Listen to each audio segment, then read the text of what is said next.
Processo seletivo URI. Aproveite antes que esfrie. Inscrições até o dia 8 de junho. Prova dia 13 de junho. Processo seletivo URI. Inscrições abertas. uricer.edu.br/vestibular. Faça agora e sacie sua fome de conhecimento.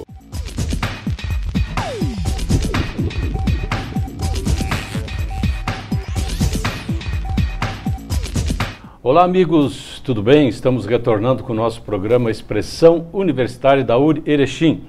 E hoje para falar de um assunto extremamente importante na área da saúde. Sempre é importante falarmos de saúde, especialmente num momento como esse de pandemia. O curso de enfermagem acaba de desenvolver uma capacitação sobre noções básicas de primeiros socorros para professores e funcionários de escolas de educação infantil da região da AMAL, Associação dos Municípios do Alto Uruguai. O projeto, desenvolvido de forma remota durante o mês de abril, teve a coordenação dos professores do curso, com a participação importante dos acadêmicos também do curso de enfermagem. Para falar sobre esta importante iniciativa, estão aqui conosco a professora Cibele Sandri Manfredini e o acadêmico Christian Zin. Obrigado pela presença. A professora Cibele já esteve aqui em outras oportunidades, o Christian a primeira vez, então prazer em tê-los aqui conosco. Professora, afinal, qual a importância de desenvolver um projeto dessa natureza, mesmo em tempos de pandemia? Então, olá a todos, é um prazer estar aqui. E eu venho falar então em nome do grupo, né, de professores e acadêmicos que estiveram à frente desse projeto, né, e a importância desse projeto que eu acho que é o que vai ser mais relevante, né, em toda essa nossa conversa. Esse é um projeto que foi desenvolvido pensando nas nossas crianças, pensando nas crianças que estão nas escolas, onde os pais levam para que tenham um momento de aprendizado, de convivência e estão sujeitos, né, a diversas intercorrências, acidentes. Então, a nossa maior finalidade, Ademar, foi realmente trazer para os professores e funcionários das escolas um aprendizado, um conhecimento, né? Alguns já tinham participado de algumas outras, então a gente reforçou para que eles protejam ou saibam, pelo menos, dar a primeira assistência, né, às nossas crianças que estão nas escolas. Parece que esse projeto tem a ver com a Lei Lucas, que estabelece que as escolas de educação básica, tanto infantil como fundamental, devem capacitar professores sobre os primeiros socorros. O que é essa Lei Lucas, afinal? Me esclarece um pouquinho mais. A Lei Lucas, ela veio em função de uma situação onde um aluno, o Lucas, né, foi a um passeio na escola. Não aqui em Erechim? Não, não é aqui em Erechim, se eu não me engano é São Paulo, né? Isso. E teve, na hora do lanche, ele acabou se engasgando com o alimento. E veio até se engasgou, não conseguiu mais respirar, teve uma parada cardiorrespiratória e, em função disso, veio a óbito. Então, a mãe dele se empenhou para mostrar a importância dos professores estarem capacitados para dar essa primeira assistência. Porque essa situação que ocorreu com ele, no primeiro momento, pode ser simples de atender, né? E são manobras que todo mundo deveria saber. E aí, a partir disso, ela se empenhou e então veio a determinação dessa lei que realmente ela traz a obrigatoriedade de todas as escolas receberem capacitação. Todos os profissionais da escola. Tanto que a gente atingiu todos os níveis, professores, direção, pessoal da higienização, porteiro, motorista, né? Para poder fazer esse atendimento. Então, essa lei tem essa obrigatoriedade. E o mais importante é que não é uma capacitação, é anual. Todos os anos, os profissionais têm que se reciclar, né? Então, seja o professor novo que está entrando na escola, ou seja o professor que já está lá, que precisa uma nova capacitação.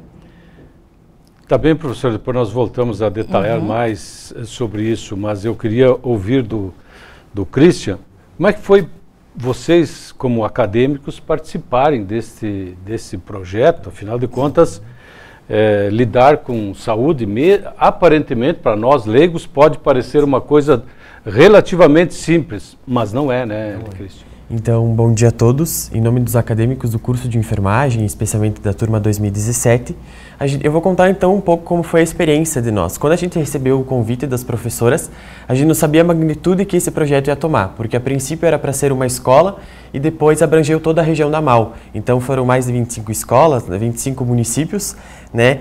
E para nós foi muito desafiador esse projeto, porque em um período de um mês nós tivemos que revisar a literatura, nós precisamos gravar e regravar vídeos, pois a gente conciliou a teoria com a prática, né? Ou seja, estudar mais, né? Estudar mais, isso. Retomar tudo que já foi aprendido durante a academia.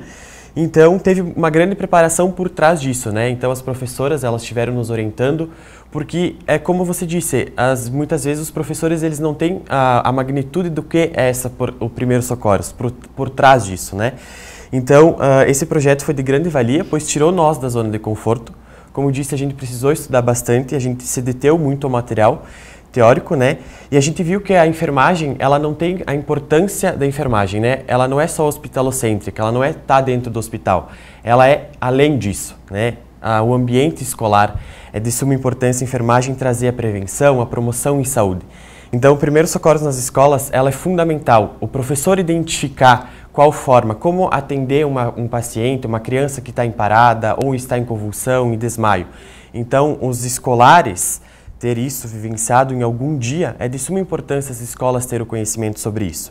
Então, esse curso serviu de grande aprendizado não somente para os professores, mas também para nós alunos e para também os professores docentes da URI Erechim, né? Então, a gente teve um retorno muito positivo, né? A gente viu muitos comentários ao longo das nossas lives, que já chegou em torno de 13 mil visualizações. Então, a gente se assustou um pouco com a magnitude desse projeto e viu que foi um conhecimento, uma construção coletiva de nós alunos, professores da URI Erechim, juntamente com a pós-graduação, com o setor de comunicação que nos auxiliou na gravação, e a gente teve o dever cumprido, né? A certeza que foi um grande projeto e teve um êxito no final. Que bom. Acho que é... E é a primeira vez que os alunos são envolvidos, aliás, é a primeira vez, eu acho que o curso se envolve num projeto dessa magnitude. Não que vocês não estivessem fazendo isso, mas de forma muito localizada, focada em determinada escola, mas não de forma coletiva. Então, acredito que tenha havido aí uma preocupação do curso e da universidade, afinal de contas, a URI é comunitária. Então, acho que um treinamento que poderia estar sendo feito apenas com uma escola, envolveu todas. Eu acho que isso é a grande importância dessa atitude. Ademar, eu acho que aí entra a questão da gente falar um pouquinho o que foi para nós, enquanto universidade, enquanto curso, né, a realização desse projeto. Esse é um projeto de extensão. E o que é extensão dentro da universidade? Como você trouxe, a URI é comunitária.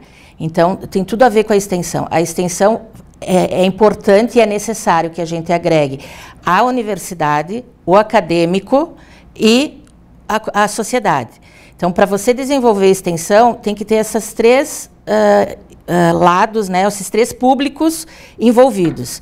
Então, se eu vou fazer uma atividade onde só o professor vai lá passar uma orientação, para uma escola, pode ser também uma extensão, mas não é tão significativa. A gente precisa envolver o aluno. A extensão faz parte dos pilares da universidade, né? Ensino, pesquisa e extensão. Então, o que a gente propôs? E aí também é importante a gente falar no momento da pandemia que nós estamos. Quando nós fomos procurados, a professora Ângela, nossa coordenadora, ela recebeu uma ligação da secretária de Educação de Getúlio Vargas, em que a gente gostaria muito de agradecer a professora Sandra Bettiato, porque ela que fez essa ponte, né? Ela que teve esse insight, né, de fazer esta atividade, e inicialmente ia ser só para o município de Getúlio. E aí, o que aconteceu? Se teve a ideia de convidar outros municípios. E aí se expandiu para a MAU. né? A MAU tem, se eu não me engano, são 32 municípios, né? E nós tivemos com a gente um total foram 28 municípios que participaram, e dentro desses municípios, 103 escolas diferentes estiveram nos assistindo nas atividades. O que aconteceu? Mas em pandemia, como é que a gente vai trabalhar primeiros socorros na pandemia? E aí a gente pensou, se a gente for esperar parar, acabar a pandemia, voltar o presencial para todo mundo, talvez isso demore 6 meses, né? E vamos ter bastante esperança que menos, né? Mas a gente entendeu que esse era um assunto extremamente importante, justamente porque estava coincidindo com o momento de que estava se preparando o retorno das aulas. Então, a gente pensou, junto com as secretárias de saúde, a gente fez uma reunião, o curso de enfermagem, o setor de pós-graduação e extensão da URI e as secretárias de educação, onde a gente pensou, não, vamos fazer, mesmo que seja virtual, mesmo que não tenha a prática, os professores realizando a prática, né, mas vamos fazer virtual porque a gente precisa trazer esse assunto para a escola. E aí, lançamos a ideia para o grupo de acadêmicos e, na realidade, a gente desafiou eles. A gente disse, ó, vocês têm que fazer, existe esse projeto e vocês têm que desenvolver. Como vocês querem fazer? Então, claro que os professores dão a iniciativa, dão todo o estímulo e informação necessária para o aluno. Mas a gente tem que deixar claro aqui que os alunos pensaram na formato, em como falar, quem ia falar. Os assuntos, sim, foram combinados entre os professores e depois os alunos complementaram, porque a gente elencou assuntos mais importantes e com intercorrências que ocorram mais dentro da escola, né? Porque a gente sabe que, inclusive, isso está dentro da... Não é só na hora de alimentação, né? Não, não é só na hora da alimentação. Inclusive, isso está dentro da Lei Lucas. Tem um artigo lá da lei que diz que os assuntos a serem tratados nessas capacitações têm que ser adequados ao nível escolar. Ou seja, à idade e ao nível que eles estão, seja educação infantil, fundamental, que é o foco, né? Por isso que a gente fez em 2 momentos diferentes. A gente fez um momento para a educação, para o ensino fundamental, e depois a gente fez um momento para a educação infantil. O que muda é a forma de atender, de abordagem. Por exemplo, vamos pegar a questão do engasgo, que é algo muito, muito comum. Eu fazer esse desengasgo em uma criança de 1 ano, de 6 meses, é totalmente diferente de fazer num adolescente de 12 anos. Então, tudo isso os alunos tiveram que aprender. Eles tiveram que se preparar para atender crianças de 0 a 18 anos, que é o que pega a faixa infantil, né? Então, é uma faixa extremamente complexa, né? E os alunos tiveram que fazer todo esse preparo. Por isso que, no nosso projeto, a gente agregou, então, 2 disciplinas, porque isso também é importante. Na extensão, a gente tem que agregar as disciplinas, porque isso faz parte, hoje, da curricularização da extensão. Então, o que os cursos têm que fazer? Eles têm que fazer, dentro das disciplinas, tem que trazer a extensão. Trazer esse envolvimento com a sociedade. Então, a gente trabalhou com a disciplina de estágio supervisionado 1, que é que a turma 2017 está desenvolvendo neste momento, que está na fase final, né, da sua formação, estão se formando no final do ano. E agregamos também a disciplina de saúde da criança e do adolescente, que esses acadêmicos já realizaram essa disciplina, e é uma disciplina importante também para agregar conhecimento dentro de todo esse preparo que os alunos tiveram. Então, esse projeto, o Christian já disse, né, cada live teve em torno de 3.000 visualizações. Né? Nós tivemos 2.300... Ou seja, os alunos também viram. Com certeza. Não só os professores. Não, com certeza. Nós tivemos 2.340 inscritos. Porque como é que funcionou? A gente combinou com... Porque essas escolas, esses profissionais, eles precisam de uma certificação para comprovar que eles fizeram a capacitação. Então, o nosso foco eram esses profissionais que iam fazer a inscrição. Eles fizeram a inscrição, seguiram todas a programação e as atividades que foram determinadas para eles, e aí, no final, eles recebem certificado. Só que muita gente tem acesso ao YouTube da URI, nós divulgamos muito para que outras pessoas assistissem, e então tomou essa proporção de 3.000 pessoas. Sendo que pode ser que algumas pessoas já tenham assistido 2, 3 vezes para fixar o conteúdo. Então, isso é outra coisa importante para falar para os profissionais, para os alunos, para professores, que as lives estão gravadas, estão disponíveis no YouTube da URI para qualquer pessoa que quiser assistir. Tem vídeos, né? Os alunos tiveram uma criatividade muito grande, gravaram vídeos e tudo, então realmente foi um projeto que teve uma proporção muito grande, por isso que a gente está aqui falando dele e orientando que se alguém quiser assistir novamente, está disponível. Ok, eu queria ouvir também do Christian e que esse recado fosse repassado também consequentemente, para os nossos telespectadores. Que ações, eu estou imaginando aqui, com os meus botões, que ações vocês realmente desenvolveram, que preocupações vocês tiveram, porque a gente falou da lei Lucas, que a criança lá, o Lucas se engasgou e veio a óbito. Mas existem muitas outras situações. Que ações vocês desenvolveram mesmo? Bom, então as ações que a gente desenvolveu, então teve todo um conteúdo programático para abranger várias lacunas, né, dos primeiros socorros. Então a gente abordou convulsão, então como proceder frente à convulsão, que muitas vezes, por ditado popular ou lado empírico, muitas vezes as pessoas colocam o dedo na boca. E a gente ensinou que não pode colocar o dedo na boca, porque se uma criança estiver em um ato de convulsão e ela estiver mordendo, vai acabar machucando os dedos. Então, desde uma linguagem mais acessível para fácil entendimento, até o conhecimento científico, né? Então a gente abordou convulsão, parada cardiorrespiratória, tanto em bebês quanto em crianças, então como abordar o posicionamento, quantas compressões por minuto.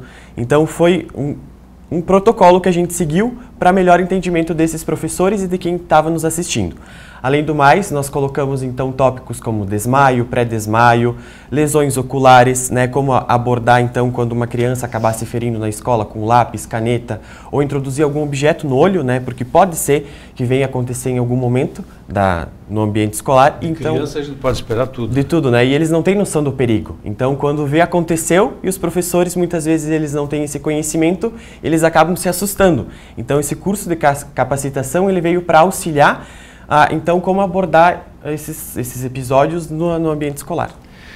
Professora, só um comentário que me parece que vale nesse momento, é que a gente fala de pandemia, está preocupado, fala de muita coisa ruim por aí, mas não fosse a pandemia, será que a gente estaria fazendo um trabalho virtual, remota, desta envergadura? A universidade se preparou para isso também, né? Sim, é essa lição que eu acho que a pandemia... É uma das lições da pandemia. Que a pandemia vai nos dar. O quanto a gente cresceu em conhecimento tecnológico, né? E quanto a gente criou novas abordagens e novas tecnologias, novas didáticas para ter essa proporção toda que a gente atingiu. Com certeza nós não iríamos conseguir atender 2.000 pessoas num único momento. Né? A intenção primeira era fazer um treinamento presencial. Presencial. Por exemplo, no ginásio, lá com 100, 200 pessoas. Certamente, talvez o aproveitamento seria menor, né? Eu não sei se menor, Ademar, mas com pensamentos diferentes, né? Mas isso é o que a pandemia nos trouxe. O ano passado, a gente fez uma atividade que a gente envolveu os acadêmicos também com as escolas do município de Erechim. Então, a gente trabalhou sobre o protocolo de retorno às aulas do Covid, tanto para as escolas municipais quanto para as escolas estaduais. Mas não teve essa grandeza, né, em questão de número de participantes. E os acadêmicos também participaram naquele momento. Então, aquele foi o nossa primeira experiência, né, em relação a tudo isso, atingir públicos diferentes. Agora, esse projeto realmente foi algo assim que trouxe um pensamento muito grande para nós. Meu Deus, olha o público que a gente atingiu. Né? Isso está nos deixando muito feliz por saber que a universidade pôde estar nas casas, que talvez o acesso foi com uma pessoa, mas tinha o marido, o filho, o tio, tinha outras pessoas assistindo. Então vejam quantas pessoas a gente deve ter atingido com essa atividade. E isso, Ademar, é extremamente importante, tanto para a universidade quanto para o curso de enfermagem. Bem, nós temos ainda 5 minutinhos, mas eu não poderia deixar passar em branco. Afinal de contas, isso não para por aí, né, professora? Exatamente. Vamos crer que daqui a pouco mais essa pandemia vai passar. E aí outras ações virão. Exatamente, Ademar. Isto foi a conversa que a gente teve com as secretárias de educação, porque a gente pensou, sempre que a gente faz uma atividade de atendimento de primeiros socorros, sempre uma capacitação, um curso, tem a parte prática, porque a pessoa tem que vivenciar aquela ação para se sentir mais seguro. E nesse momento a gente não tem como. Então, o curso e a universidade se propôs, ao momento que for possível estarmos presencial de uma forma segura, a gente vai voltar a fazer a parte prática com esses inscritos, esses profissionais. Só que, claro, não vamos ter como colocar 2.000 pessoas juntas. Então, vai ser um outro projeto que vai demandar mais tempo e mais comprometimento de toda a universidade, porque, por exemplo, nós teríamos que, de repente, usar o ginásio, levar todo o nosso equipamento, os nossos simuladores que a gente tem, e isso não é assim, vamos fazer e fazer em 30 dias e está resolvido, como a gente conseguiu fazer. Mas a nossa ideia, junto com as secretárias de educação, é dar continuidade, sim. Além disso, né, a gente não comentou, não sei se isso fez parte desse treinamento, mas um cuidado permanente nas escolas, especialmente agora, talvez esteja um pouquinho mais tranquilo agora, mas acho que não, mas surgiu de novo a dengue, alergias. Então, isso tudo, a todo momento tem assunto para abordar nas escolas, e cuidados com os professores devem ter com as crianças. Então, é mais atenção, é uma atenção permanente que se deve dar com as crianças, né? Na realidade a gente não chegou a tocar no assunto da dengue, né? Mas a gente falou do mosquito, né, Christian? A picada de insetos, né? Porque é muito comum a criança ter alergia. O básico foi das abelhas, né? Mas pode ter qualquer mosquito. Então a gente abordou como identificar essas questões, porque a criança pode desenvolver um choque anafilático, né? Que é a etapa mais grave da etapa, né? Então, que pode causar anafilaxia, que é trancar as vias aéreas e a criança parar, né? Entrar em uma parada cardiorrespiratória, uma parada respiratória. Então, o professor saber identificar quais são esses sinais e ligar para o serviço de emergência é de suma importância. E aí... Por último, professora, tem alguma coisa mais para colocar? Não, só para dizer que a dengue é um assunto que tem que... merece mais atenção. Com certeza. Mas uma última questão é o seguinte, né? As escolas também devem estar preparadas, não apenas saber como agir, mas tem algumas coisas que a escola pode ter, a sua enfermaria, digamos assim, na escola. O que a escola tem que ter primariamente para um primeiro atendimento? Na realidade, isso também faz parte da Lei Lucas, né, que tem que ser observado, que as escolas são obrigadas a ter um kit de primeiros socorros. A gente passou para eles quais são os materiais necessários para ter nesse kit. Então, eles têm obrigação de manter esse kit disponível. Eles vão pegar um item básico do kit que as pessoas acham, para que eu vou ter isso na escola? Que é a luva. Tá? Nós focamos muito na questão do uso da luva, porque o professor tem que se proteger para poder atender alguém. Tá? Eles têm que ter o kit, eles têm obrigação de ter o número, o contato das pessoas que eles vão poder chamar em situações de urgência, né? Então, cada município, a gente não deu os contatos, né?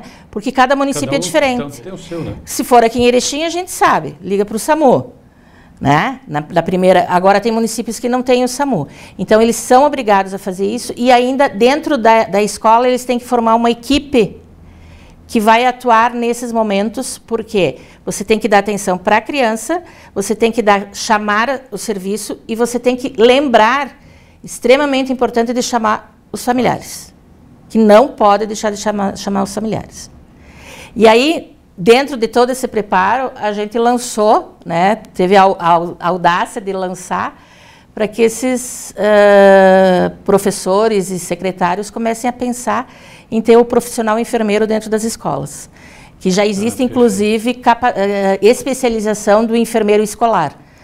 Então, isso a gente, eu disse, a gente ousou, né? Porque, para mostrar a importância, não só deles serem capacitados, mas terem alguém para fazer todo esse acompanhamento a eles. Perfeito. Terminou o nosso tempo, acredito que o nosso papo aqui foi bem interessante, afinal foi um complemento de todo esse trabalho importante realizado pelo curso de enfermagem aí, e certamente com o envolvimento aí dos professores, funcionários das escolas, a quem antecipadamente queremos agradecer, desde já então pelo envolvimento, pelo interesse social, digamos assim, porque isso é um trabalho extremamente importante. E a vocês aí, transmitam aos seus colegas acadêmicos que foi um desafio importante, e certamente vocês serão chamados para novos desafios daqui para frente. Então, obrigado, Cristian, pela sua presença no programa de hoje. Esperamos voltar a conversar em breve. Professora Cibele, mais uma vez, o nosso carinho, o nosso abraço e o nosso agradecimento pela sua presença no programa de hoje. E a vocês aí em casa que semanalmente nos prestigiam aqui no Expressão Universitária, muito bom dia e tenham todos uma excelente semana.